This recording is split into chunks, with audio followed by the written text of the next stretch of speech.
Hello, ladies and gentlemen, and welcome to the show. The Messages of Inspirational Stories is proudly brought to you today by the good guys at the 6 Minute Webinar.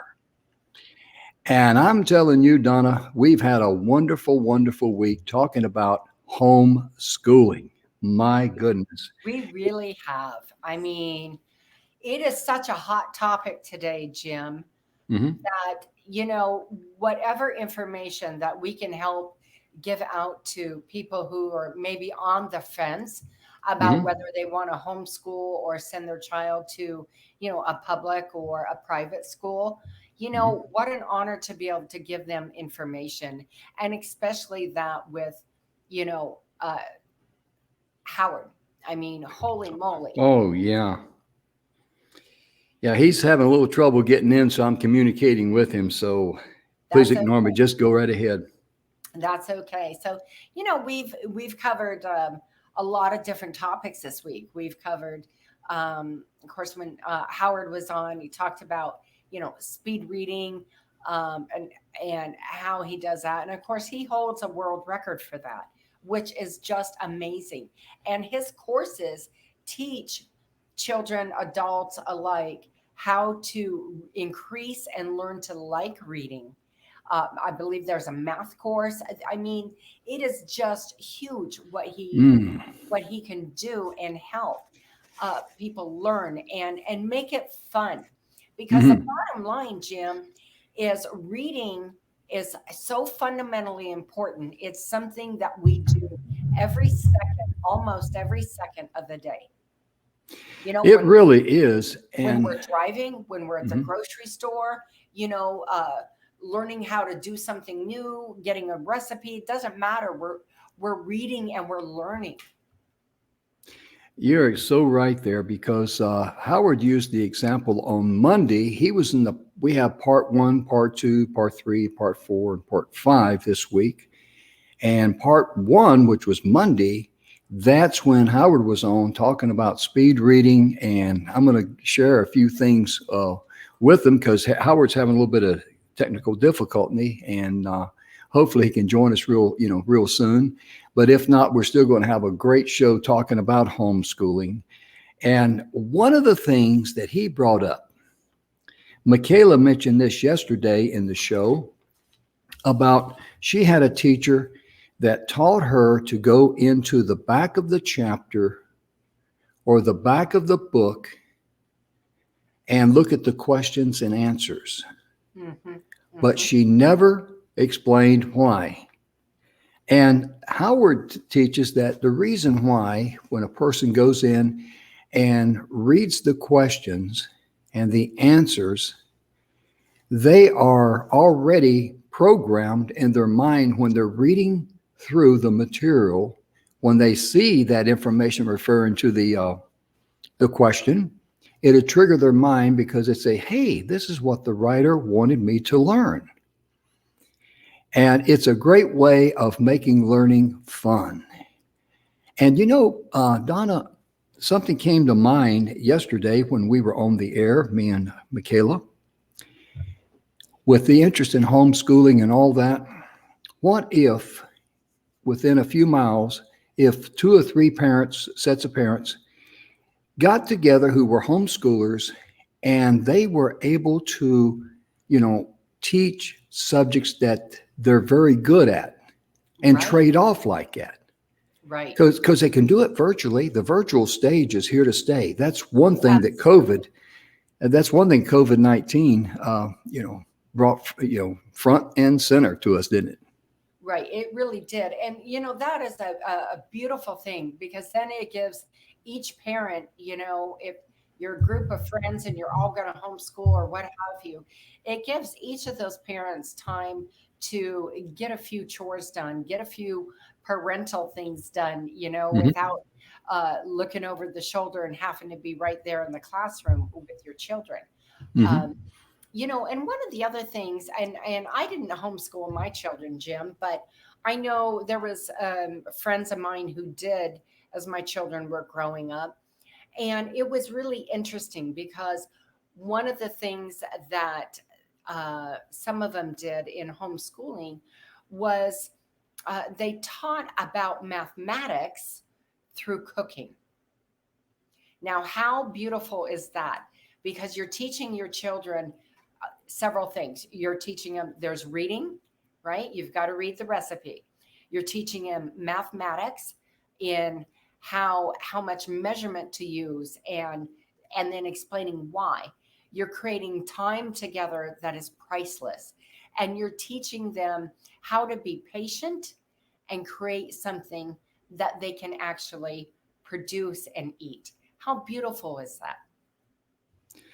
Oh, absolutely. And Howard has got the wrong link, so I'm going to go back and behind the scenes and give him the right link. He says, I'm wondering where you guys are at. And I said, well, we're over here. We'll be right with you. I'll be right back with you. So go ahead, Donna. Absolutely. So anyway, it's just very exciting. One of the things I know that was covered on Tuesday was some of the parents chose to homeschool for safety reasons, right? Along with, of course, COVID. Maybe they're not comfortable with their children in school for whatever reason. So there's a lot of resources, and I believe there are a lot of Facebook groups out there for homeschooling parents that people can join and get information, trade ideas, trade, in ways to engage your children and help them learn. One of the things I found most fascinating, Jim, about homeschool is that children learn so much quicker. They learn more in a condensed amount of time at homeschool, which gives them more free time to go and be children and play and do what children do.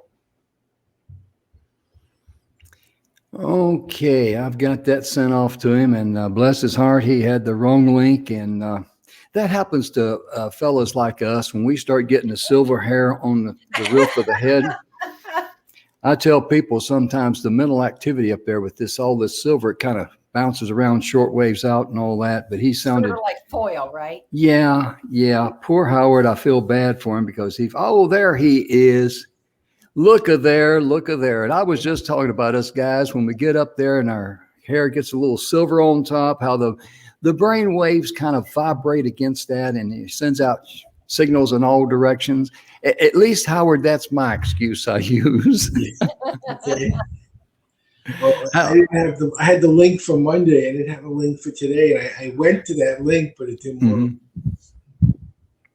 Oh, yeah, absolutely. Anyway, welcome to the show. We've been bragging on you every single day. Oh, thank you. Well, it's our pleasure because, ladies and gentlemen, on part one on Monday, Howard delivered a dynamite show. We were talking about how you instructed your students to go to the back of the chapter and look at the questions and the answers. That way, when they're reading through it, bing, this is something that the writer wanted me to know. And Donna, he had a system, 0 through 9, really, but it's 1 through 10. How you can, paint a mental picture in your mind, and you'd remember stuff because we're like it. So I'm going to have Howard. I'm going to do this on the blind, okay? And I'm going to check my memory. I probably may not get one right, but anyway, without my glasses, ladies and gentlemen, I cannot read, and I'm going to look straight at the camera so you know I'm not reading anything. Howard, just call out some numbers there, whatever you want to. 1, pole, 5, glove, 7, dice, 9, cat. Yeah, you got it. Yeah. Every one of those is right.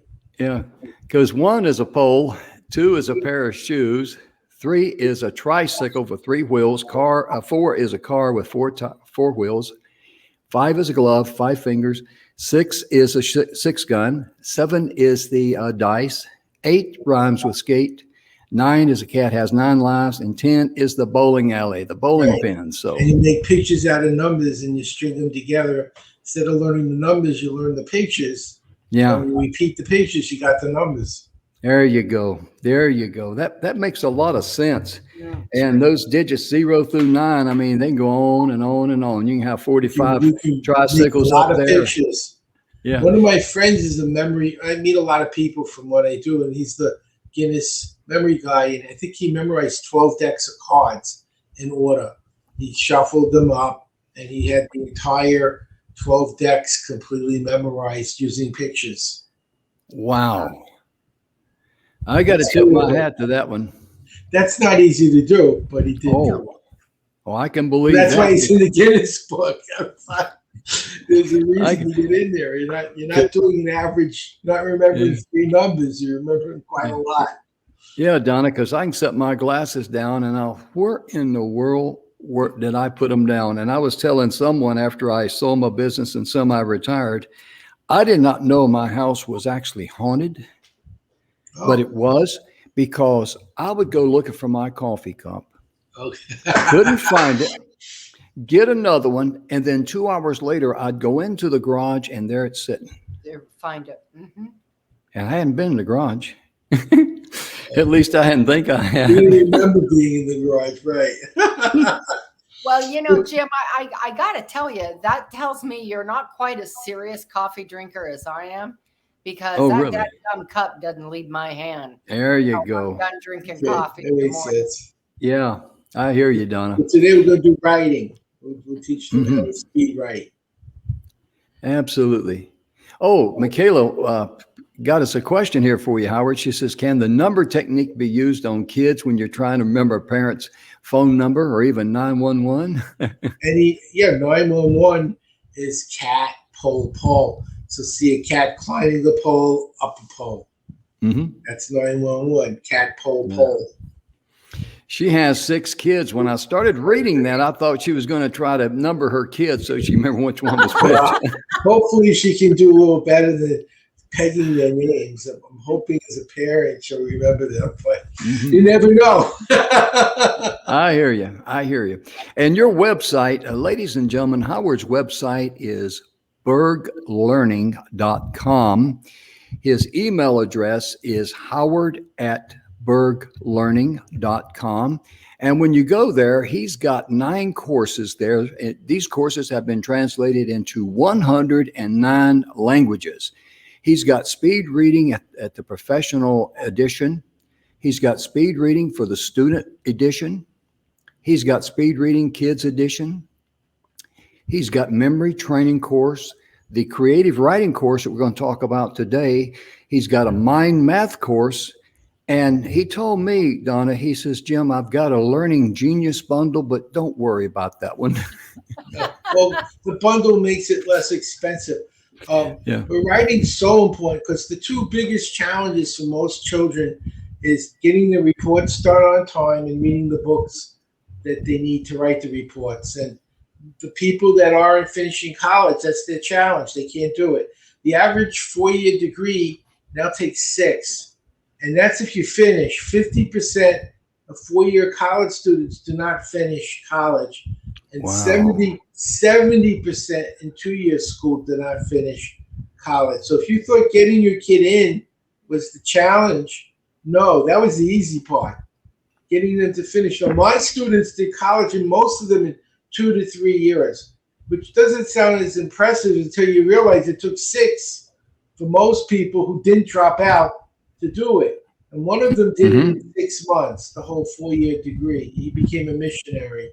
But he was super bright. I'm not going to say that's what everyone does. He became a missionary. He learned Chinese in 3 weeks. Again, not your average person. Started a mission in Asia. And when he retired at 40, he sold his company for $38 million. So that's a really smart young man. I mean, to be able to, I mean, how many missionaries could sell a company for $38 million? It's not what they're able to do, but he was smart. He learned how to sell. He learned how to market. He learned how to teach. He actually used my programs. I'll be honest with you. He used my programs to teach them. He was one of my best customers because he was buying a ton of programs every week to send off to the kids he was training in Asia. And it made me feel I was doing something nice there as well. Oh, you bet. Because go ahead, Don. I'm sorry. That's just beautiful. Before you could join us today, I was talking about how reading is fundamental in just about everything we do. And even like if you teach your children how to cook, you're teaching them math, you're teaching them reading, right? You've got that incredible bonding time together that you're spending together. And you teach them how to be consistent with follow through and then have a finished product that you can actually eat. So, you know, reading, writing, and arithmetic, we've said it for years, right? That's it. Reading, writing, and arithmetic are the fundamentals of our children, of us. And we use it just about every day. We use, you know, think about it. When we go to the grocery, we read. When we drive, we read. We have to read the stop signs. We have to read the street signs, etc. So it is used every day. And, you know, what a wonderful thing that you have done to give these, you know, put these courses together from your gift of being able to do it in your knowledge, make these courses and offer them so that people can teach their children better. I do it for calling. I actually write my programs when I'm sleeping, and I wake up and I transcribe them. That's how I create everything. I read like 10 books in 3 hours, so the data that needs to be used to make something is there. And I ask myself questions that need answers, and while I'm sleeping, I'm dreaming of the questions and the answers, and I'm seeing the program form in my dream, and then I wake up and I transcribe what I saw, and that's how the programs get made. Wow. It's really amazing. I think everyone in their life has been wrestling with a problem or looking for an answer or been thinking about something. And then one morning they wake up and bing, there it is in their mind. I've had that happen to me a few times in my life. And it just, like I tell people, when all of the busy stuff up here goes to sleep, then your mind can communicate with you. Right. I can actually show you how to do that on demand. Really? Yeah, it's a learnable skill. If you want, would you like to do that, and then we'll go into writing? Yeah, sure. Absolutely. In psychology, there's 3 levels of learning. This is not me. This is what I learned in graduate school: literal, implied, and inferential. Literal is what you see. Implied is, you're supposed to know that. It says the man drank a glass of water. You go, wait, what's water? What's drinking? What's a man? You can understand it because you know what those things are. That's implied. Now, if it's in another language, you may not know the words. So now it's something, wait, what does that mean? The third level is like, why is this important? What does it really mean? So I'm going to give you the secret to intuition. If you study psychology, one of the greats was back in the day was Carl Jung. And Carl Jung studied symbols, which you're probably familiar. He did a lot. And I always wondered about that because I was more interested in like genetics and behavioral psychology. But when I got out of college, I got more open-minded. There's more to a human being than genes and genetics. We're more than just the sum of our parts. We're a bigger entity than that. Consciousness, very important. And I found that symbols are very important. When you're reading in English, you were taught at a very, very young age to identify the letters as sounds. A, B, C, E. You made words in your head, and you put duh, org. You pronounced the word by the letters. And eventually, the letters disappeared. You saw words. So basically, reading in English is hearing the words in your head when you see the letters. You're talking to yourself. And that part of your brain, it's called the parietal lobe. It's the verbal center. When you're working with symbols don't affect the speech center as much as the emotions. So I'm going to give you a symbol.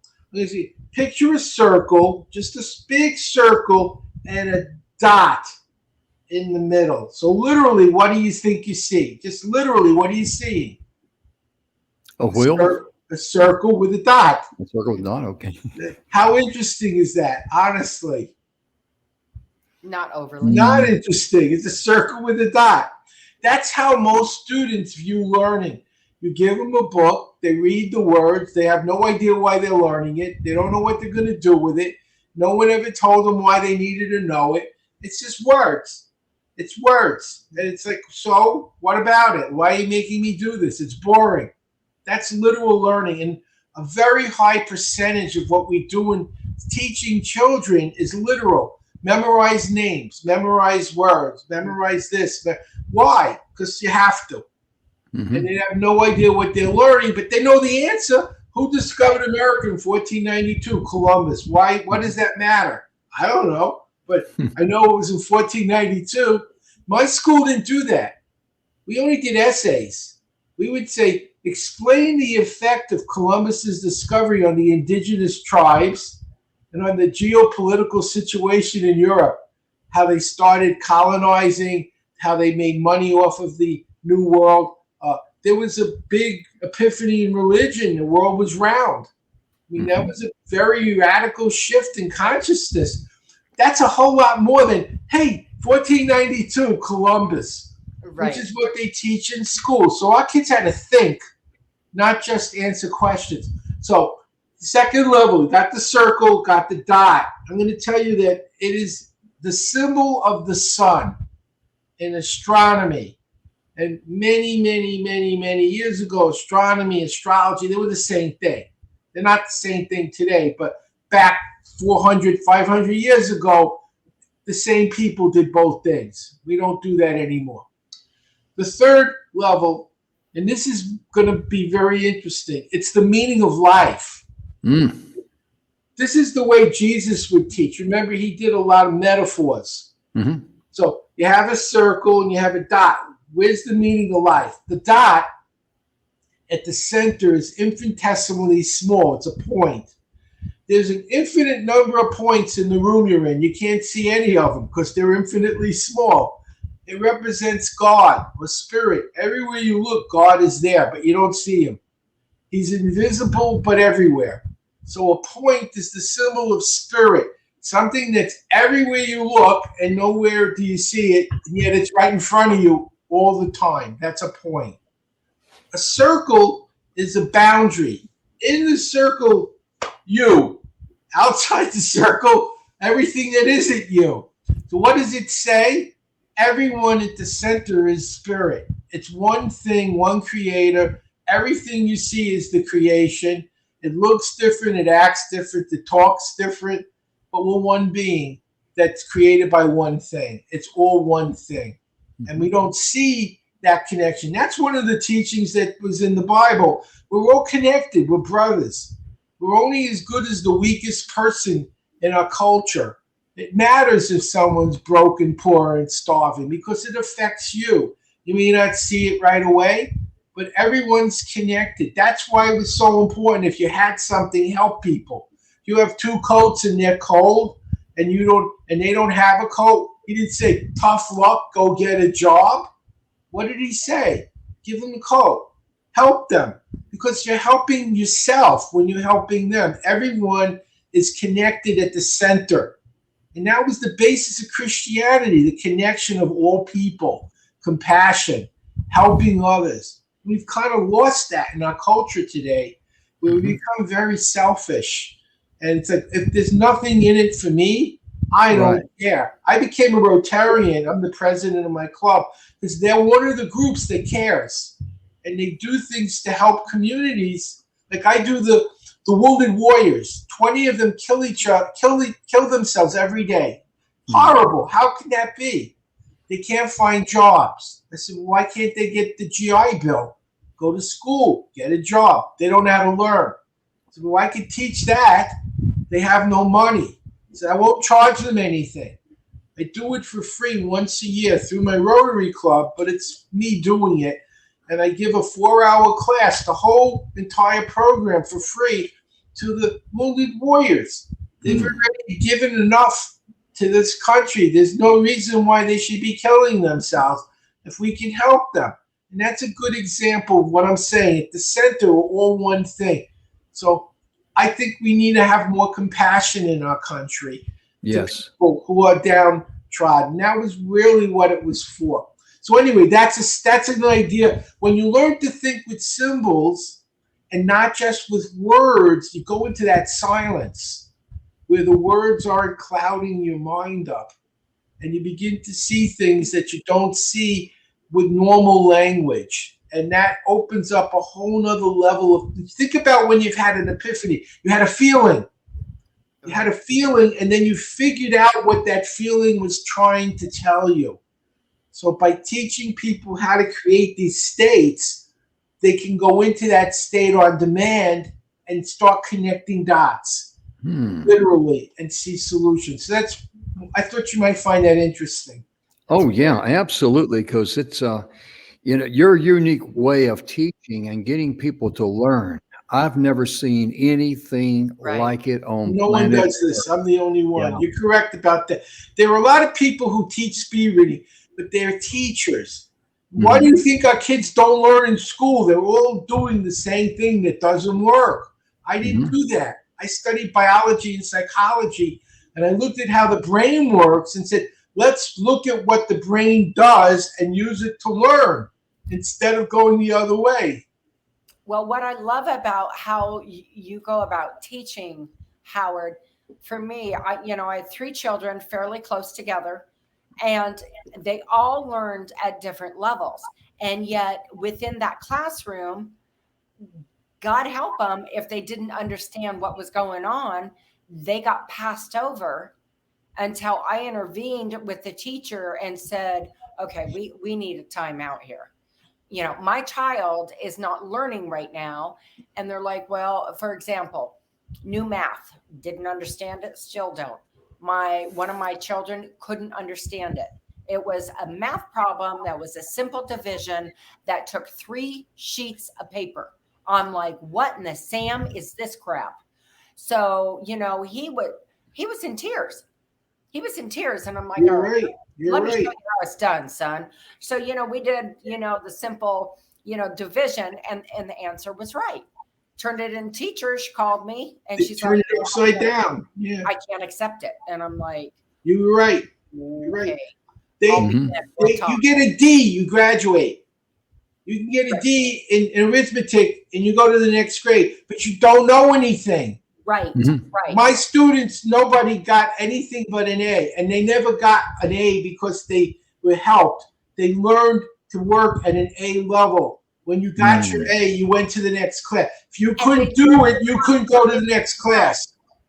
Right? They learn to work within themselves to where they're at. That's the beauty of it, because it makes me crazy that children aren't all learning at the same level at the same time, but they're still expected to learn it.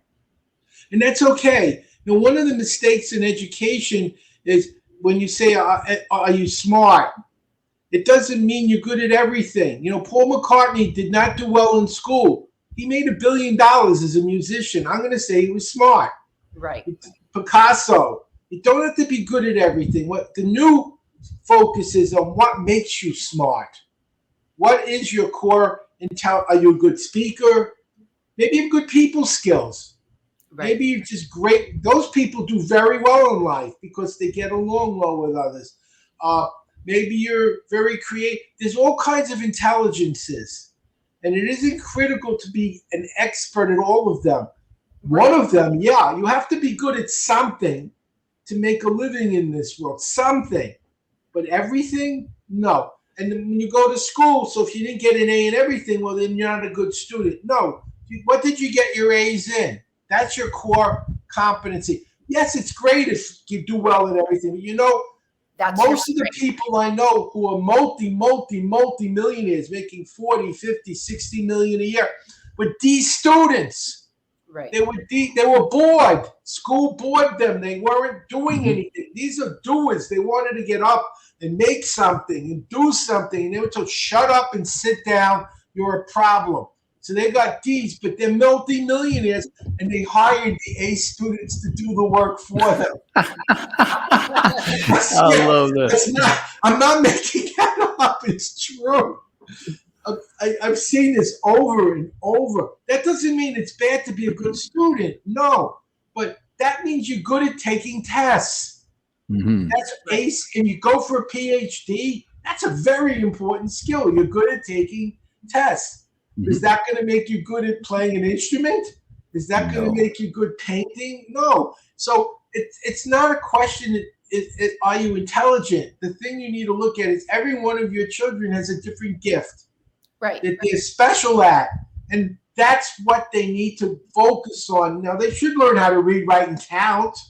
Right. Yeah. But if they get good at something, really good, they're going to be okay in life. They're going to make a good living and be successful. Very few people are everything. I'm not, and I'm good at a lot of things. I'm probably good at more things than 99% of the population, but not everything, and that's just fine.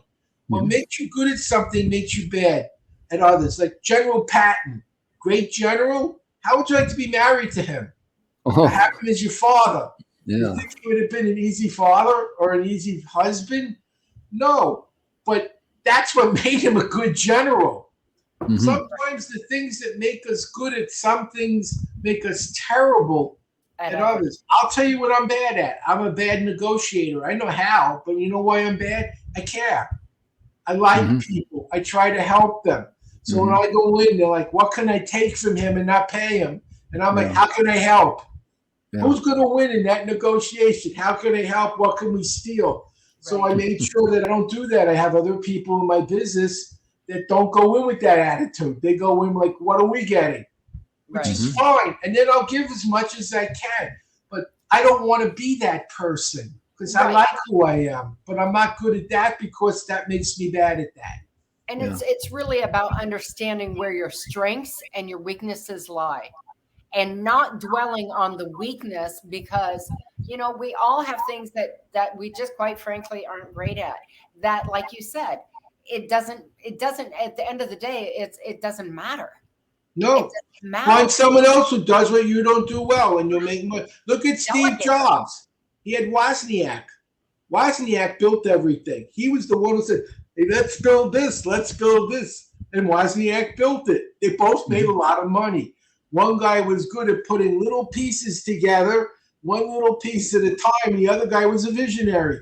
They needed each other. And that's how businesses thrive, when you have a collection of skills with people with different abilities. One's a visionary, one's the guy that can build the little stuff. And today, I thought, I don't want to get too far off, but let's do a little on the writing because we promised people we would do that. Absolutely. Is that okay? Sure. I'm going to try to get back to, so I'm going to just do a little bit on that. There's two parts to this. One is flow, which is when the student says, I don't know what to say. I'm looking at you've seen that with your kids, I'm sure. The report, I don't know what to write. What do I write? They look at the blank page or they look at the screen and their brain goes dead. So I'm going to explain what causes that. And then we'll go into some solutions and maybe one or two strategies for becoming better at writing.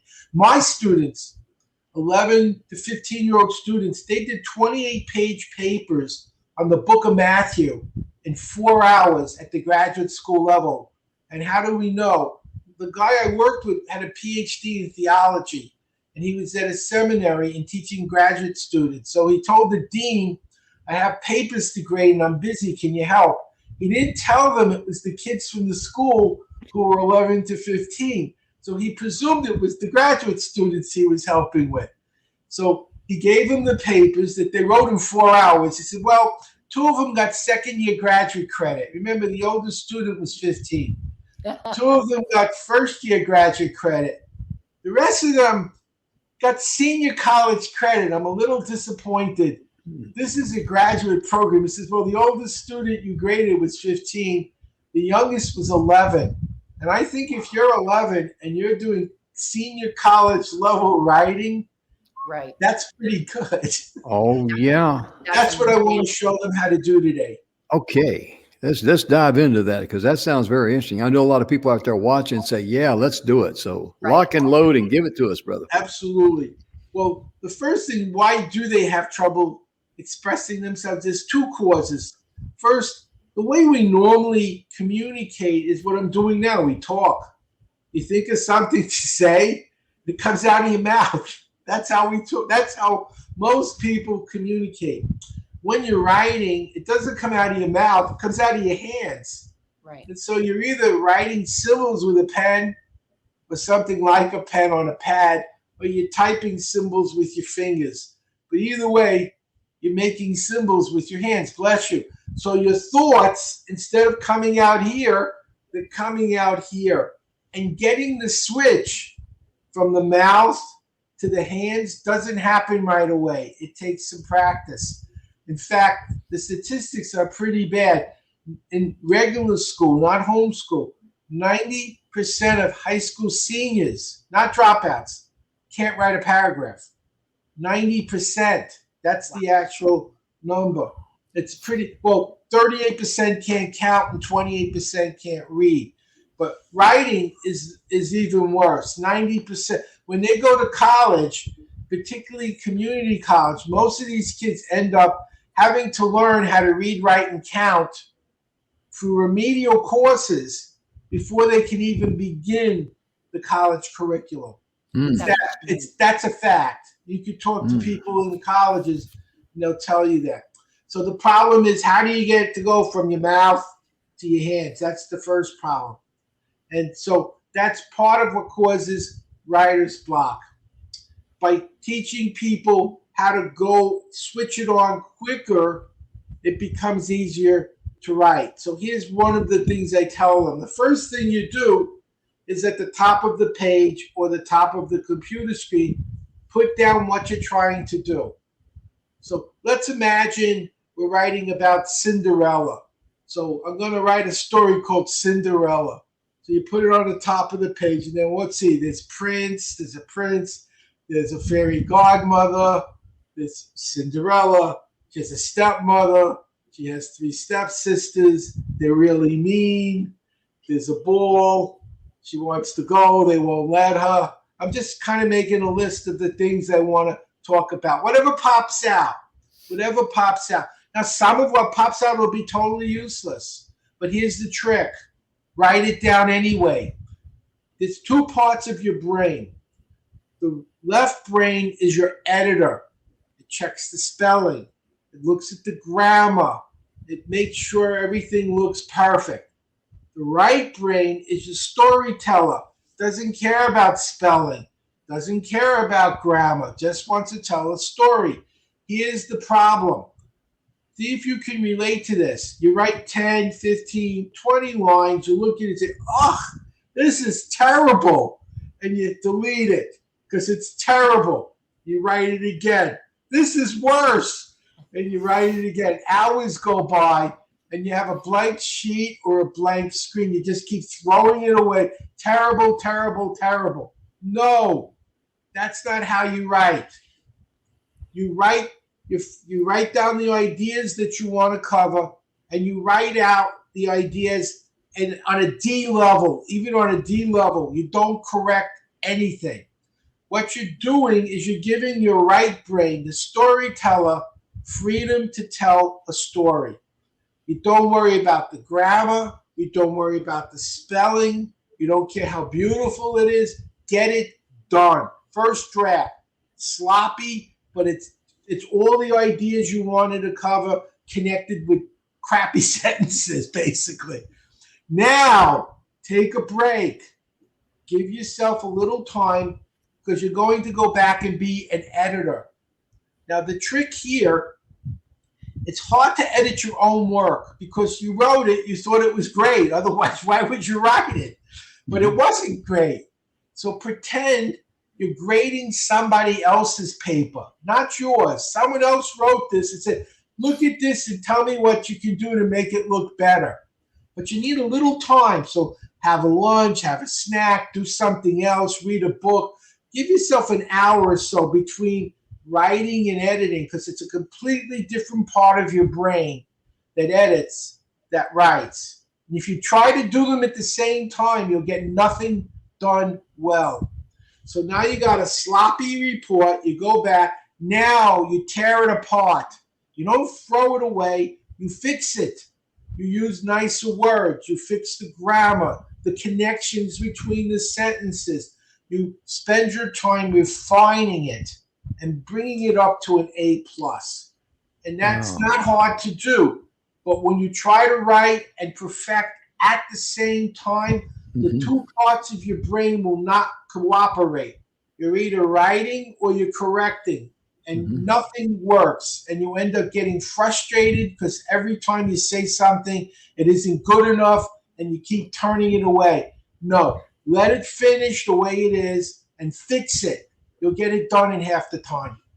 You know, Donna, I'm sitting there listening to Howard explain that, and I'm going like, that's what I do all the time. I got to, make sure it's all nailed down right. I got to make sure it's plumb square. I got to make sure it's perfect. And all that does is just prolong, excuse me, just makes everything else worse. I mean, because you're spinning your wheels in the mud. You're wasting a lot of valuable time. Most importantly, hearing him talk, I can see where I have killed some of my creativity. There you go. Well, and I love the analogy, Howard, that when the right side and the left side, your creative side and your editor side, and you don't let the creative side go, what you're getting is a big writer's block. Right, you're getting a big head-on collision, if you will, with the two sides because no one can go anywhere. And then it's like, Mom, I tried to write for 5 hours and I got nothing done. Right. No, you didn't do it the right way, so you wasted 5 hours doing it the wrong way. You could have written a bad report in an hour and then spent 3 hours making it a good report. Wow. That's really amazing because, Donna, just thinking about that, if someone out there just accomplishes that, right? Oh my goodness, you're going to be light years ahead of everybody else. Absolutely. So easy to do, but they don't teach this in school. I know. This is why so many kids drop out. They can't get their reports done. They tried and they fail. And after you fail enough times, it's like, I give up. I did try. I studied. I worked as hard as I could. Nothing got done. No, you did it the wrong way. You just didn't know it, and that's why nothing got done. Right. It's not that you didn't work. You did it the wrong way. Right. They were taught the wrong way. For some people, maybe that works, but most of the people, right? Most of the people need it that way. And what's worse to me is when a child goes through this time and time again and agonizes over it and then tells himself, I'm stupid, I'm worthless, and I'm no good. And they believe it. Yeah. Right. They believe it. They take it into adulthood. And because they have that core belief inside them, unfortunately, oftentimes that gets passed down to the next generation. Yeah. And plus, a lot of them drop out. They give up. Yeah. They just give up. Why do you think so many kids drop out? Because they studied it, it didn't work. They studied it, it didn't work. They said, why am I studying? It doesn't work. I'm going to get an F no matter what I do. So why would I want to do it? And unfortunately, they don't know they're doing it the wrong way. If you could just get to these kids and explain what they're doing wrong, you can fix it. I had a girl, 9th grade, 3rd grade reading, Amy. She was put in special ed. They told her, your job will be welcome to Walmart, if she's lucky. If she's lucky. We figured out her problem. When we got done with her, she finished 2 years of college with an A average. When the people she was in high school first finished their high school degrees, she already had a high school degree in 2 years of college, got a full scholarship to Baylor University, and then got a bachelor's and a master's at 22. But nobody showed her how to fix it. There was, you know why? They get more money in special ed. Every student in special ed, they get thousands of dollars more per kid. Once you're in there, they will never take you out. They get twice as much money to teach you in special ed. Now you're ruined as a human being. You taught how to button your pants or a shirt. That's the skill set you're going to get out of that. But no, you can help a lot of these kids. They just don't do it. Yeah. What I love about this also, Howard, if I may, is I have a dyslexic child. And I can see how this would be incredibly beneficial for dyslexic. The reading program will help get rid of it. Most of my students were dyslexic, and they're super smart. Yes. But they're bored to tears when they're reading. It's so slow and so boring, their brains go to sleep. But when you learn to read 2, 3, 4 times faster, it's more like watching television or a movie, much more engaging, and they're using a different part of the brain than the part of the brain that's giving them a problem. So you can usually fix it. But let's go back to writing for a minute, because I wanted to give one more very big tip. Please Okay. do. When you're writing, there's this comes from Aristotle. Remember the Poetics? A lot of us learned it in college. He was a genius. He mentions 3 elements in writing: ethos, pathos, and logos. These are really important. I'm going to explain what they are and how they should be used in writing. Ethos is facts. Where did you get your information? How do I know it's right? Is that a doctor? Is it a professor? Or is that your opinion? There's a big difference. You're an 11-year-old with an opinion, or you're Albert Einstein writing the theory of relativity. Whose opinion do you think is more valuable? Ethos. Where did the information come from? How do I know that it's correct? And it has nothing to do with what you think, believe, or say. This is what the expert that you're working with said. Now, sometimes there's multiple experts and they contradict each other. That's a different thing. We'll cover that. So now we have the ethos. The second thing is logos, facts. The logos is explaining the facts, elucidating, filling it in. And then there's pathos. And this is what's missing in most writing: emotion. How should I feel about what you're telling me? So let me show you how to use this in a very simple template that can be used. Now, there's much more elaborate ones in the full program, but this is the first template we teach. This would be 4 paragraphs. The first paragraph is the facts. Give me 5 facts and where they came from. That's the first thing. No opinion. This has got nothing to do with what you think or believe. This is what the person who you're quoting said. And this is why you should listen to them, because they're an expert. Now, the next thing is elaborate. There's 2 things you could do. You can give your insight. So why is this important?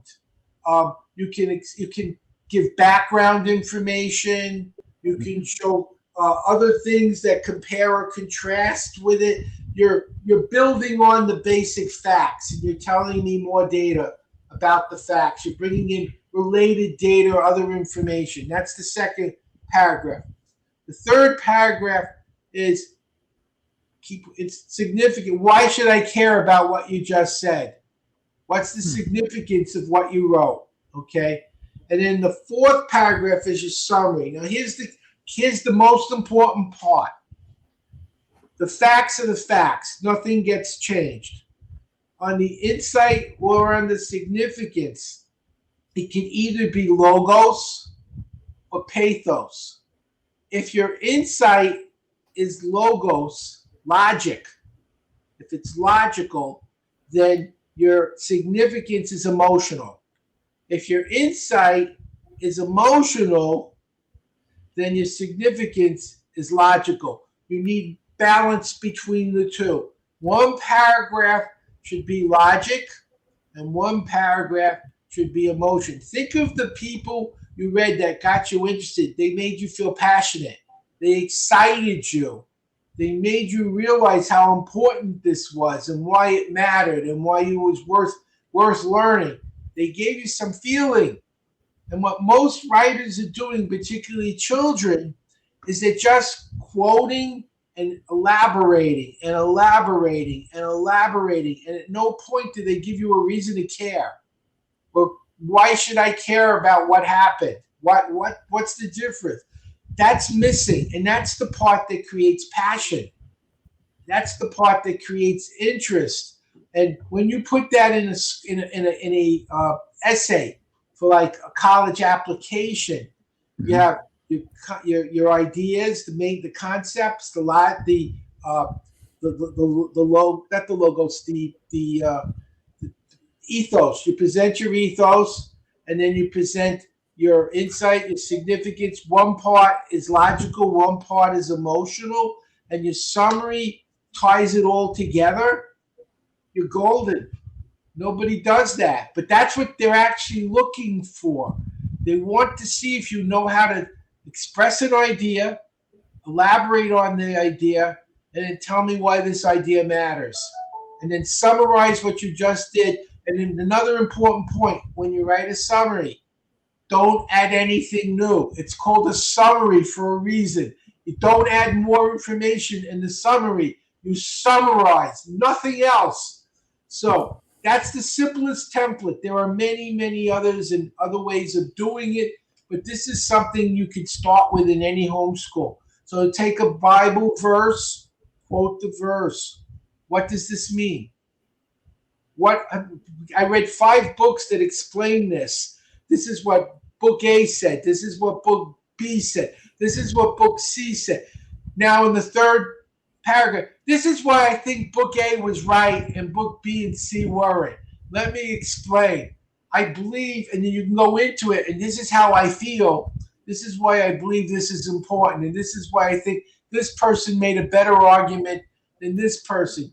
So you're taking 2 or 3 different people who are explaining the meaning of that verse, and they don't agree on it.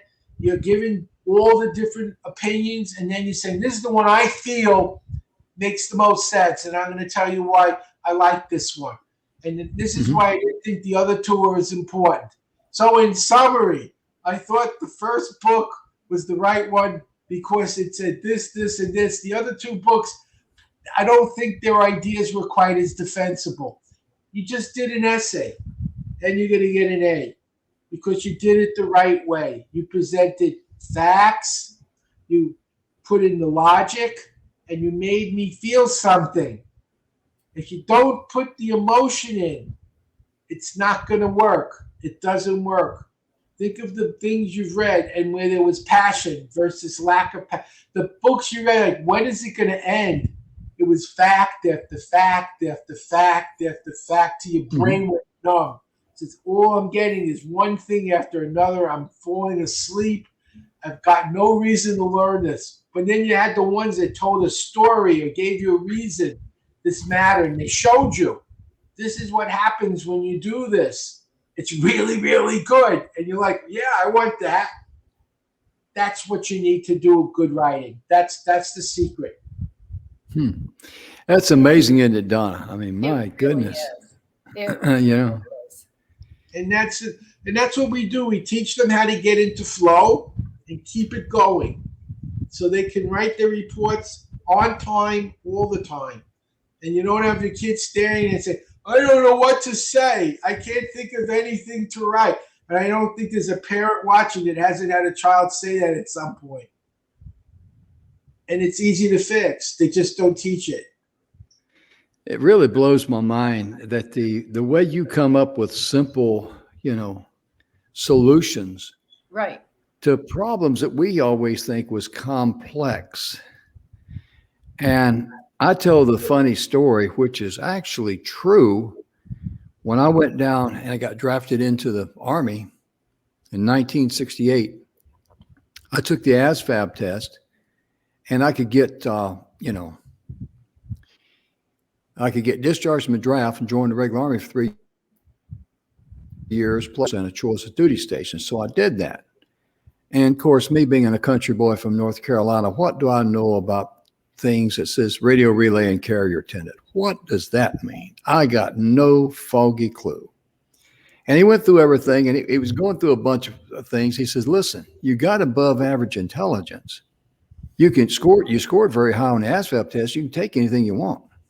And I'm sitting there and I'm looking at him, above average intelligence. I've never heard that one before. Could you call mother and let her know? Because she's not going to believe me if I tell her that. She's going to think I'm putting her together with cheap glue. I mean, that actually happened. I mean, it's just, but this just goes to show you when you go through a system that sets you up for success, for failure or success. And think of how many kids don't finish school. I worked in a school in Brooklyn many years ago. 2% graduated. 2%. So I went to the principal. I said, I teach accelerated learning. I can help. Let me teach them how to learn. He said, it's not in the curriculum. I'm like, you got a 98% failure rate. How can I ruin your numbers? Well, I quit because I refused to make kids stupid. And they shut the school about a year later. Not because I quit, but they had nobody graduating. How do you keep a school open when only 2%? Right. You can figure 2% do it without a teacher. In any decent school, there's got to be 2% of, like Abraham Lincoln could figure it out. So they really had a 0 success rate in that school. And they were like, why are we paying you to run a school where nobody finishes? And I tried to help. They wouldn't even let me donate my time to do it. No, but I do it now. They get paid. But I also help schools. I work with schools around the country training teachers. There's a school in White Beach, Oklahoma. And this is a very, very, very rural area. There's more cows than people. When you go to the school, it's just farms. And then there's a school. In the middle of the farm, there's like a farm, and there's a little road by the farm, and it's a school. And I was training them on how to make it easy to learn. Now they have state curriculum. You can't change that. That's mandated. Right. But I can show them how to make that curriculum easy to learn. So they ended up. The U.S. Department of Education picks the top 10% of schools in the country. They won. In the top 10% of all schools in America, in the middle of nowhere, because they were doing it the right way. And I'm looking forward to going back there. I didn't go this year because of COVID. You couldn't fly. I couldn't fly there, and they couldn't have anyone. The kids weren't in the building. Oh yeah. But, this year I'm hoping to go back and help some more. And I love doing that. It's a lot of fun to help young people learn. But the beauty of homeschooling is you don't need someone to approve it. Right. That's the problem in public schools. You got to go through a whole hierarchy. The principal has to ask the superintendent. The superintendent has to ask his board, and it just goes on and on and on. Right. Nothing changes. I read somewhere if you were in a time machine and came back after 100 years ago, the only thing you'd recognize today is school. It hasn't changed in 100 years. So you ring a bell and you go to a room. Where did that come from? Back in the day, it started in Germany. They were training kids to work in factories. When the bell rings, you go to work. When the bell rings, you go to lunch. When the bell rings, you go back to work. And when they went to factories, it was the same bell and the same schedule. Wow. And that's what school was about. Shut up, sit in your chair, and do what we tell you. And go home when it's time. And that was exactly what the job was. Sit down, do what we tell you, eat lunch when the bell rings, and go home. And thank God that a lot of people are homeschooling. The problem is, there are some of the smartest kids in America are homeschooled. Yes. Some of the dumbest. Yes. If you don't know anything about what you're teaching, that's what your kids are going to learn. If you don't know science or math or English or any of those subjects, how are you going to teach it to your kids? So really a lot of it is on the parent. There are parents that are very well versed in some of these subjects, but not everyone is. That's where we came in. We had our own online school, and we taught all the subjects. We're not doing that anymore, but this was the core program. Before we taught them any subject, we taught them how to learn. How do you read? What do you do when you're confused? What do you do when you don't understand? That's it. Right. Well, ladies and gentlemen, our time is about up, and I'll tell you right now, Howard has delivered such fantastic information on part 1 of Homeschooling Week. It's on our YouTube channel, Messages of Inspirational Stories TV show. You can catch it there 24/7. This show here will be downloaded, edited, and uploaded tonight on the YouTube channel because Howard just laid some bombshells on us, and we talked about them throughout the week. And Donna, what a blessing to have Howard on the show, isn't it? It really is. On behalf of, everybody, thank you so much for what you do and not giving up on not only children, but adults alike. Oh, yeah. That's beautiful. Yeah, because Howard told me there's hope. Yeah, Howard told me that, don't worry, Jim, there's still hope for you, But ladies and gentlemen, be sure and visit Howard's website, berglearning.com, as you see there, and also email Howard at howard@berglearning.com. On behalf of Donna Guinois, and Mr. Howard Berg, I'm Jim Grant. Thank you so much for tuning in. Be sure and like our show on YouTube. Share it with others. Most importantly, love yourself first, then you can love others. And most importantly, be good to yourself so you can be good to others. We'll see you tomorrow. Bye-bye. Bye, folks.